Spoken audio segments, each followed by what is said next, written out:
Centuries ago, two Italian explorers set sail out into the open ocean. One became incredibly famous. His name, until today, is prized on a global front. The other was, and still is, relatively unknown, even though two entire continents were named in his honor. What happened, and how did it come to be so? The story trickles down to a game of mindsets. On August 3rd, 1492, Christopher Columbus sailed westward from Spain, heading toward Japan, with a mission to seek a new trade route to East Asia. But after more than 2 months at sea, he and his crew landed on an island in the Bahamas, in the Caribbean.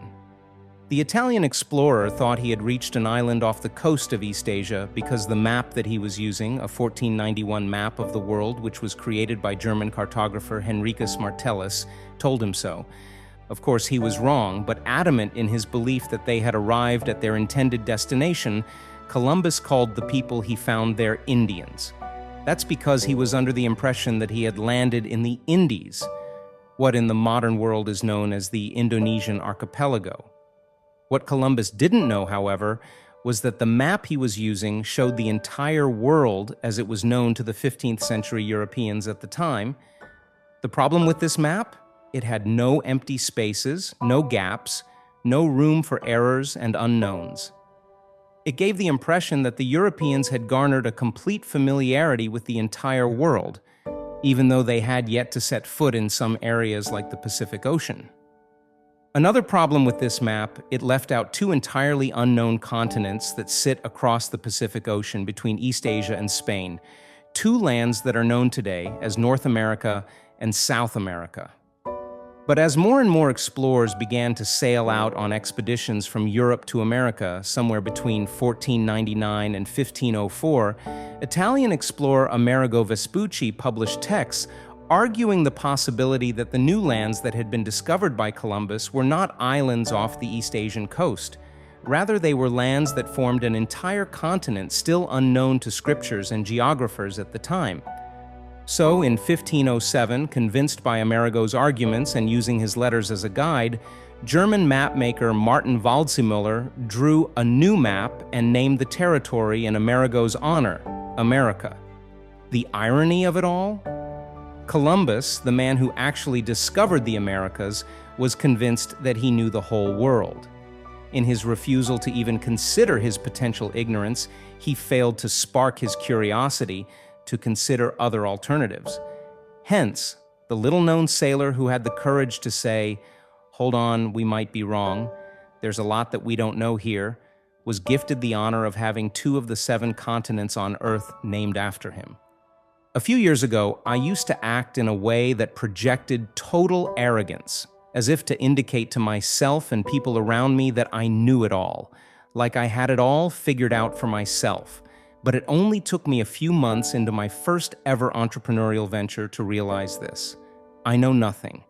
Like stripping off a dark-colored veil that was diluting your view, I decided to strip myself bare of this self-constructed ego.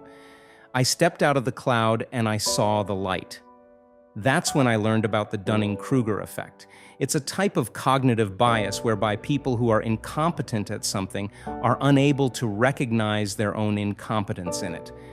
This is why a person, despite his lack of knowledge or experience in a specific domain, can still think he's amazing at it.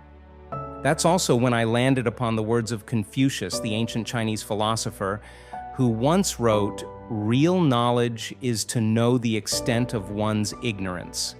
And that's precisely when I embraced a new philosophy in my life, one that I continue to live by today. I am a student of life, for life. I became a student. I became the craftsman seeking mastery in his craft. I learned how to embrace my ignorance rather than blindly shun it away. I learned how to say, "I don't know," instead of pretentiously posing and acting as if I do, and that changed everything for me. I became a ferocious reader and self-learner. I began to lean into my curiosity, expand my knowledge, and cultivate my mind's garden. Charlie Munger, Warren Buffett's business partner, sums it up well in his book, The Complete Investor, when he writes, "Develop into a lifelong self-learner through voracious reading. Cultivate curiosity and strive to become a little wiser every day." Just as how the universe is always expanding, so should you in your well of knowledge. Because wisdom doesn't come with age, it crowns itself as you continue to cultivate your own curiosity, as you continue to seek new experiences, expand your knowledge, and learn new things. You become wiser as you embrace your own ignorance and diminish that gap, as you develop yourself into a lifelong self-learner, and as you begin to see yourself as a student of life for life. And how do you do that? You create your own map of knowledge and ignorance. In his book *Sapiens*, author Yuval Noah Harari explains that after Amerigo Vespucci's texts and Martin Waldseemüller's newly developed map, European geographers and scholars in almost all other fields of knowledge began to draw maps with spaces left to fill in. They began to admit that their theories were not perfect and that there were important things that they did not know. It was this discovery that prompted me to sketch out my own map of ignorance and knowledge with spaces left to fill in. It's a map that highlights the areas of knowledge, expertise, and capabilities I'm confident in, while also shedding light on the areas that I want to further seek, explore, and discover.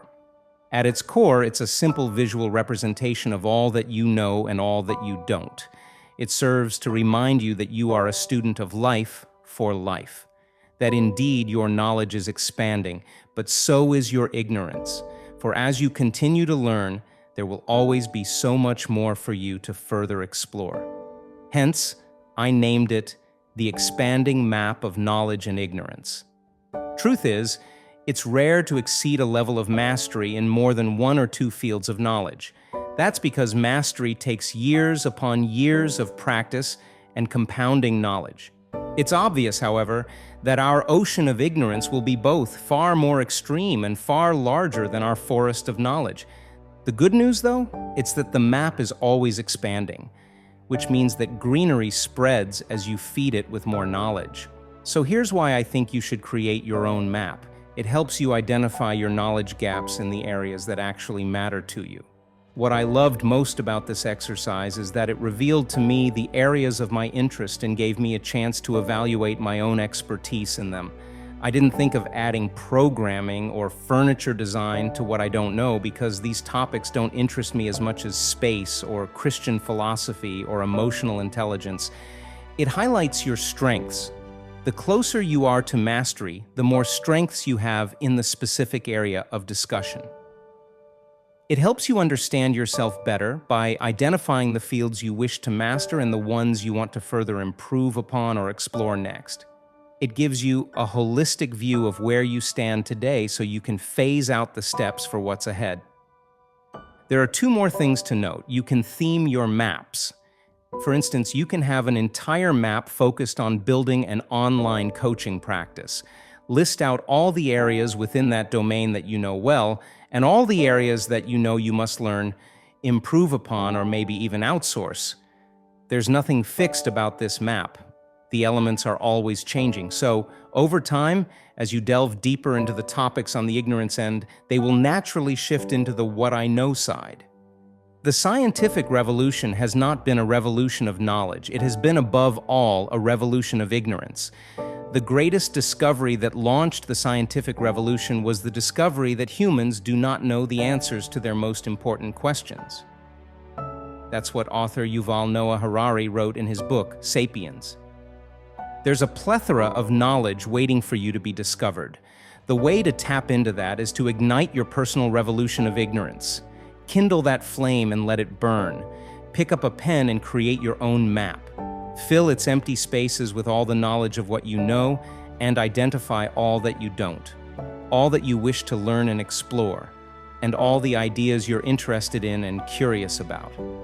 In doing so, we remind ourselves that our ideas are not complete, that our ignorance is present and blissful, and that we are students of life, for life,